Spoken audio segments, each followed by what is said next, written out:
So hello friends, ఎలా ఉన్నారు? మీరు చూస్తుంది business guide with Sam. Hazoor multi project స్టాక్తో జాగ్రత్తగా ఉండండి. అదేంటి ఒక స్టాక్తో జాగ్రత్తగా ఉండాలంటున్నారు ఏమిటి అనుకుంటున్నారు కదా? ఈ ఇన్ఫర్మేషన్ చూసిన తర్వాత మీకే అర్థమైపోతుంది.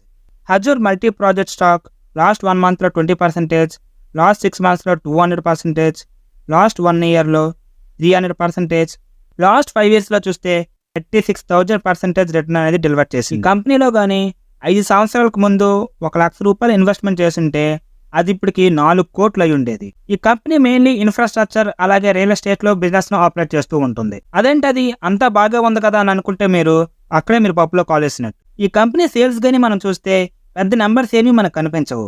అలాగే ఈ కంపెనీ అదర్ రేషియోస్ మనం చూస్తే return on asset 28%, return on equity 85.9%, promoter holding 21.1%, debt to equity ratio 0%గా ఉంది. ఈ కంపెనీ షేర్ హోల్డింగ్ ప్యాటర్న్ మనం చూస్తే ఈ కంపెనీలో 61.66% స్టేక్ను పబ్లిక్ హోల్డ్ చేస్తున్నారు. ఎఫ్ఐఎస్ 17.25% స్టేక్ను హోల్డ్ చేస్తారు. జూన్ 2021లో 100% స్టేక్ను పబ్లిక్ దగ్గరే ఉండేది. ఈ కంపెనీ చెడ్డదని చెప్పడం నా ఉద్దేశం కాదు. లాస్ట్ 1 ఇయర్లో 300% రిటర్న్ డెలివర్ చేసిన కంపెనీ అదే ఎఫెక్ట్ అనేది కంపెనీ ఫైనాన్షియల్ నెంబర్స్లో కూడా చూపిస్తే మంచిది. ఇప్పుడు ఈ కంపెనీలో ఇన్వెస్ట్మెంట్ చేయాలనుకుంటే పూర్తిగా అవాయిడ్ చేసేయండి.